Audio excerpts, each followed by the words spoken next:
Now at 5, we learn why Joplin's Freeman Hospital has suspended some mammography services. Plus, the Joplin program preserving the holiday season and dignity for families in need. And President-elect Donald Trump celebrates a comeback at the New York Stock Exchange. Torian Small on Capitol Hill with the honors today and an unprecedented inauguration invite.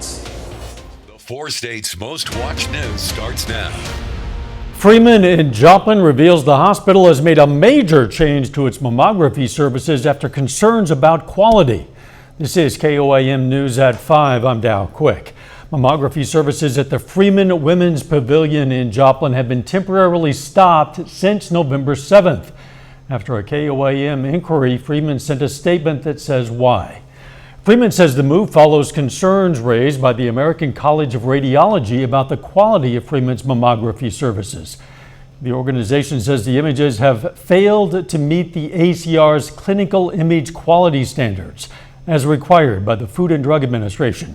And the ACR says those images had been substandard since September 13th of 2022. In a statement from Freeman Health System, the provider says, quote, "We've already started revitalizing our protocols, enhancing staff training, and working closely with the manufacturers of our 3D mammography units to calibrate our equipment. We've also established a devoted call line and email assistive service to address patient and provider questions," end quote. In the meantime, breast care and mammography services are being redirected to the Freeman Neosho Hospital Women's Pavilion.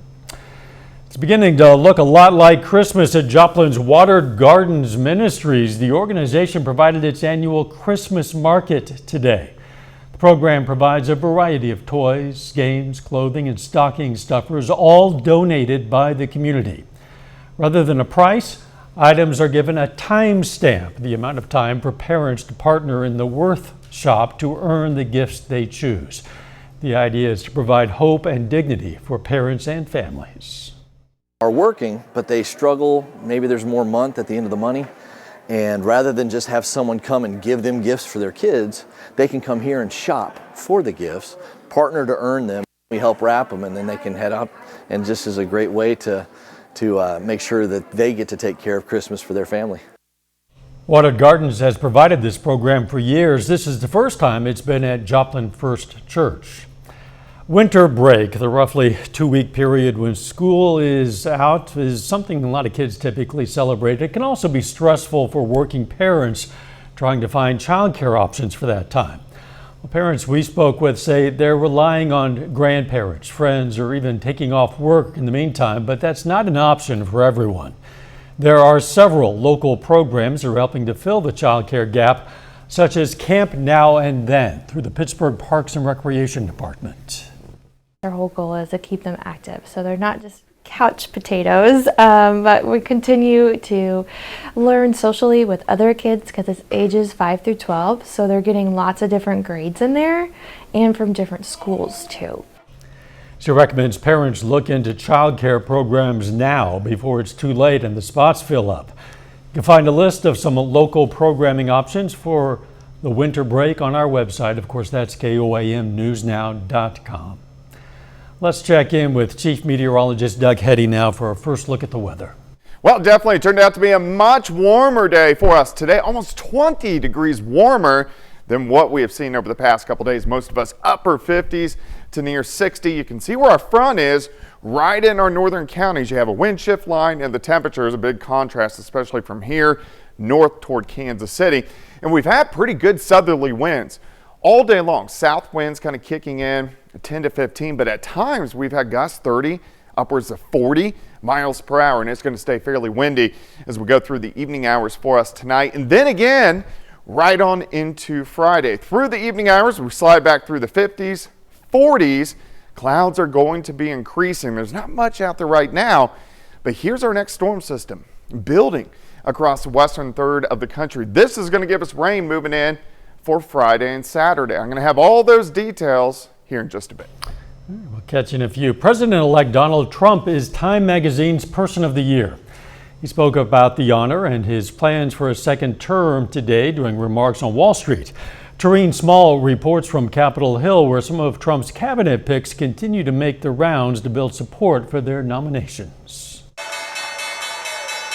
President-elect Donald Trump rang the opening bell at the New York Stock Exchange this morning after being named Time Magazine's Person of the Year. This is an honor, a tremendous honor. During his comments, Trump seemed to acknowledge what CBS News was first to report, his decision to invite Chinese President Xi Jinping to attend his inauguration. No foreign leader has attended an American presidential inauguration since the State Department began keeping records. I was even thinking about inviting certain people to the inauguration, and some people said, wow, that's a little risky, isn't it? And I said, maybe it is. We'll see. We'll see what happens.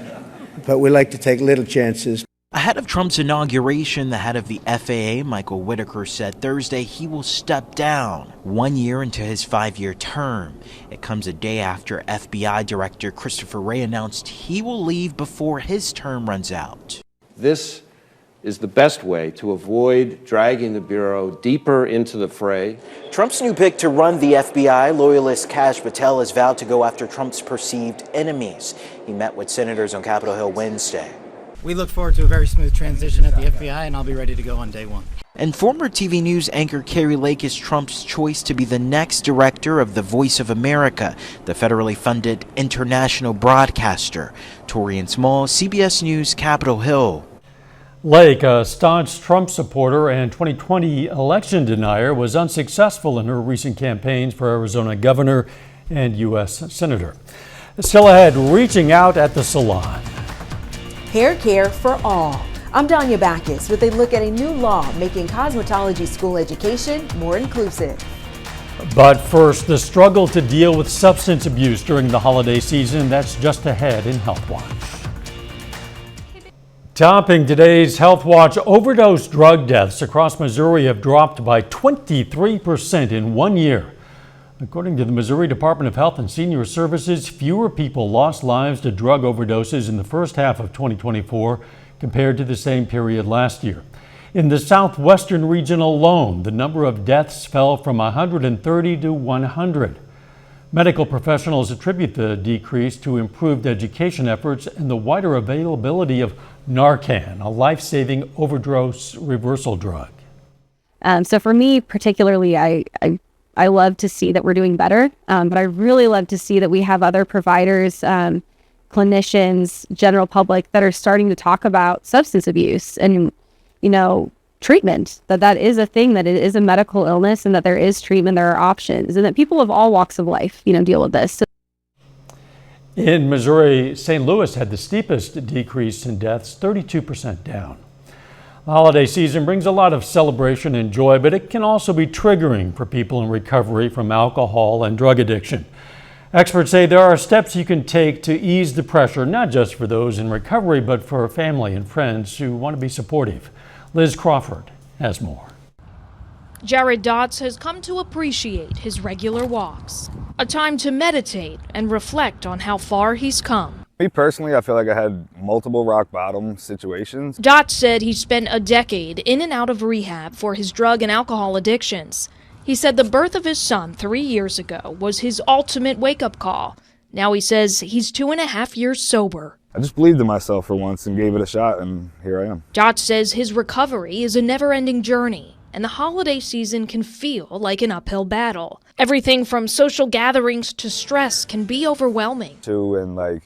And be around family and just try to show up now, it becomes a little difficult because not only are we trying to maintain our own recovery and our own sobriety, but we're just trying to learn how to live a normal life too. Colleen Snow, the alcohol and drug director with the Camden County Health Department, encourages her staff to do extra check-ins and follow-ups this time of year. Lots of stress that brings on triggers, and being triggered can easily lead to relapse. Snow says mentally preparing for the holidays and setting realistic expectations can help people, no matter what stage of recovery. To be open and really do some mindfulness and self-reflection to see where you're at and what you can really handle. Loved ones can also help by being understanding and supportive. I'm not taking this personal that they're leaving the party. It's not about me. It's about them and their safety. If you feel too shaky to where it's I know I can't be around it, sometimes it's just don't go around it. For Dots, it's all about connecting with others in the recovery community and being self-aware in social situations. Liz Crawford, CBS News, West Berlin, New Jersey. The National Institutes of Health estimates that roughly 29 million Americans suffer from alcohol use disorder. Some addiction counselors say if you need help, reaching out to your county health department is a great option to find local, affordable treatment. The health risks from smoking are widely known, but a new study from the American College of Cardiology finds smoking tobacco in the teenage years and early 20s can cause lasting damage to heart muscle and function. The study found a link to dangerously enlarged hearts after just a few years of smoking.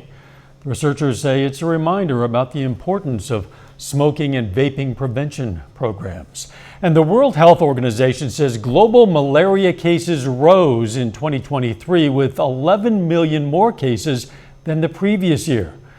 The mosquito-borne disease was blamed for nearly 600,000 deaths.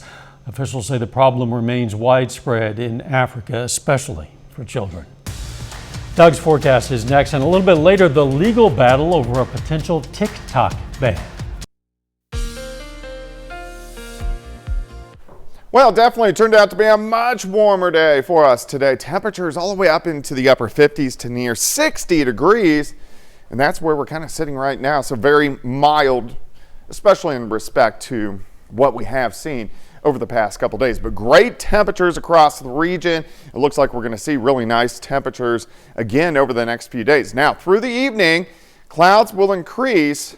We drop back through the 40s into the lower 40s late this evening, but we're not going to drop off too much more as we go through the overnight hours tonight. So it's not going to be near as cold as what we have seen. Still, southerly winds kicking in, sustained 10 to 15, but we've had gusts 30, upwards of 40 miles per hour at times, and these gusts are going to stay strong. So here is tomorrow afternoon, still gusts kind of 30, maybe 35, stay strong tomorrow night into Saturday morning, and then as our storm system passes by, which is going to give us some rain, the winds will finally start to calm down a little bit by the time we get into the second half of the weekend. Let's go outside. Not a whole bunch going on.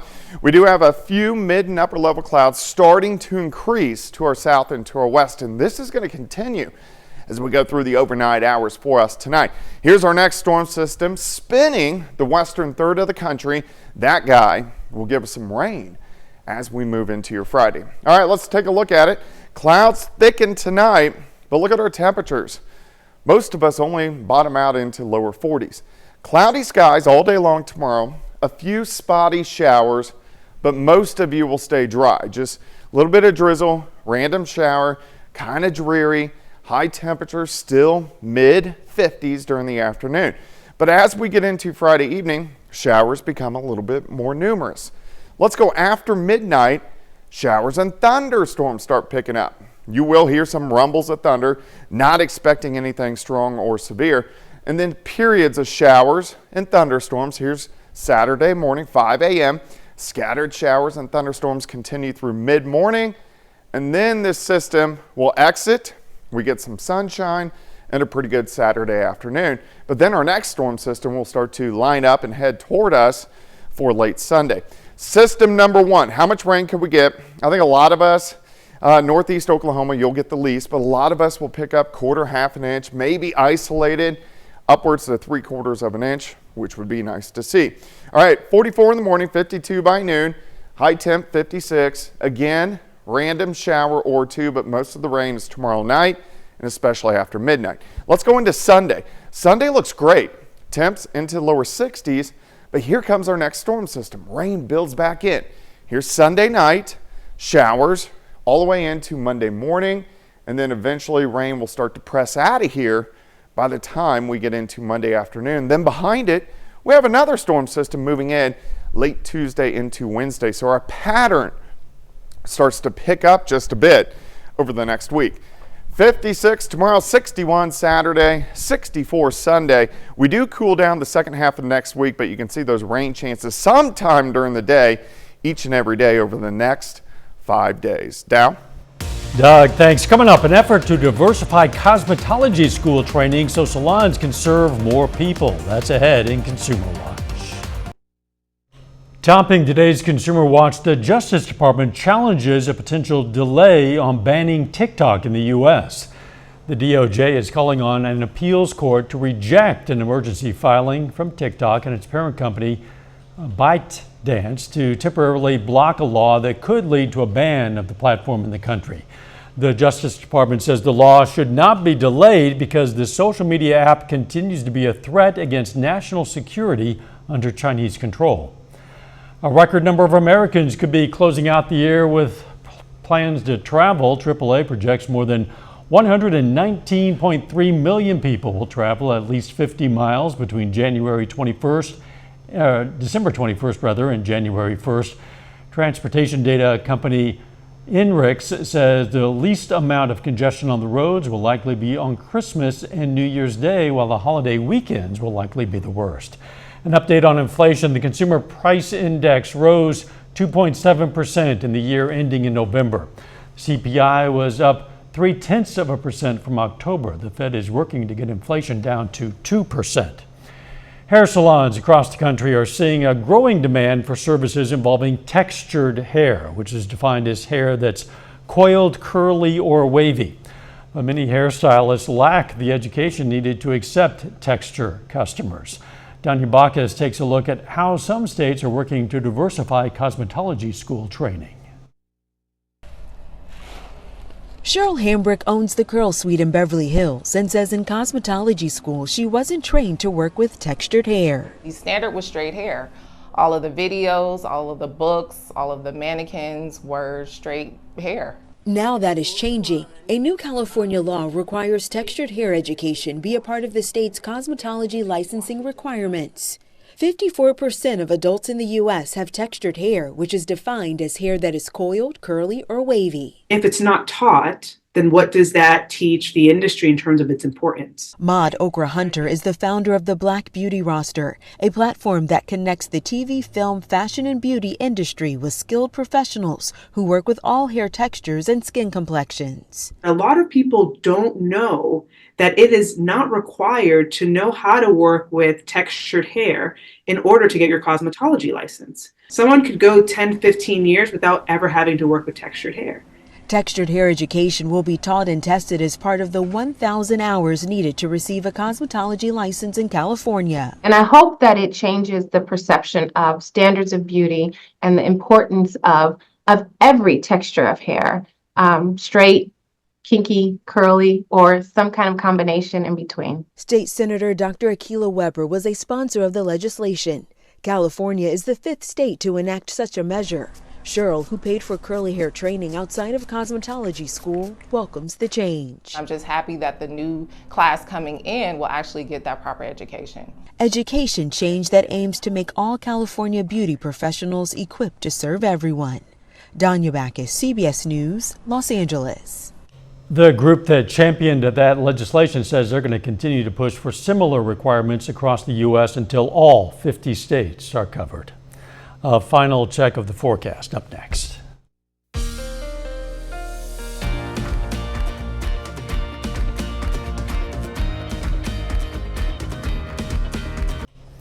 Up next on the CBS Evening News, meet the volunteers in Florida who are helping bring Christmas cheer to children in Haiti.